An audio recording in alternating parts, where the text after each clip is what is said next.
যারা আখেরাতের বাজার করলো না, চিন্তা করলো না যে পরকালে কি হবে, ভাই একটা কথা জেনে নেবেন, আজরাইলে কিন্তু ঘুষ খায় না।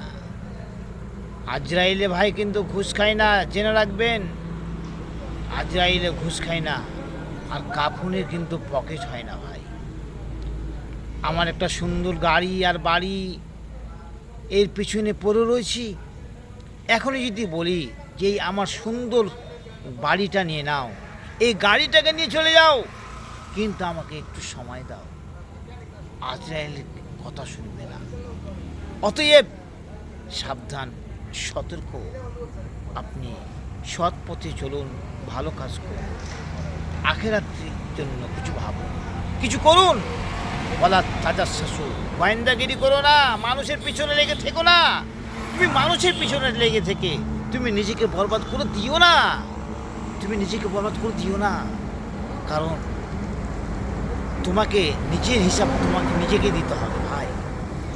এখন যদি তোমাকে তোমার আমল নামাটা দেওয়া হয়, তুমি নিজে চিন্তা করে দেখুন তো যে তুমি প্রকৃতপক্ষে জান্নাতের অধিকার না জাহান্নামের অধিকার, তুমি নিজে বুঝতে পারবে।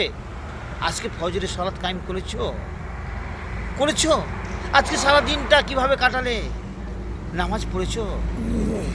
কত মানুষকে মিথ্যা প্রতিশ্রুতি দিয়েছো, কত মানুষকে মিথ্যে প্রতিশ্রুতি দিয়েছো, কত মানুষের সাথে কত আঘাত লাগছে কথা বলেছো, একটু ভেবে দেখেছো? একটু কতবার আল্লাহ সুবহানাহু ওয়া তাআলার নাফরমানি করেছো, আল্লাহ সুবহানাহু ওয়া তাআলার নাফরমানি করেছো, আল্লাহর কত মতো অভদ্রভাবে চলেছো? নিজেকে একটু জিজ্ঞেস করুন, প্রশ্ন করুন, নিজেকে প্রশ্ন করুন। আর পরিবর্তন ভালো ভাই, সময় আছে।